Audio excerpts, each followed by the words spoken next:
John chapter 11, verse 45.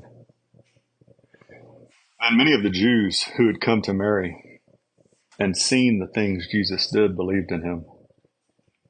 But some of them went away to the Pharisees and told them the things Jesus did. Then the chief priests and the Pharisees gathered a council and said, "What shall we do? For this man works many signs. If we let him alone like this, everyone will believe in him, and the Romans will come and take away both our place and nation." And one of them, Caiaphas, being high priest that year, said to them, "You know nothing at all, nor do you consider that it is expedient for us that one man should die for the people, and not that the whole nation should perish." Now this he did not say of his own authority, but being high priest that year, he prophesied that Jesus would die for the nation, and not for that nation only, but also that he would gather together in one the children of God who were scattered abroad. Then from that day on they plotted to put him to death.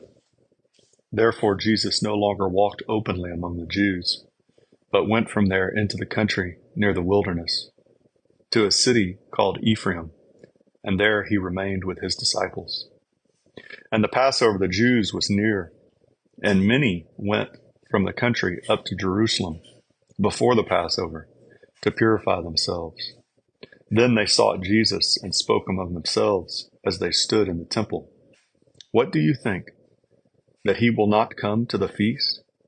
Now both the chief priests and the Pharisees had given a command that if anyone knew where he was, he should report it, that they might seize him. Chapter 12, the anointing at Bethany. Then 6 days before the Passover, Jesus came to Bethany, where Lazarus, who had been dead, whom he had raised from the dead. There they made him a supper, and Martha served, but Lazarus was one of those who sat at the table with him.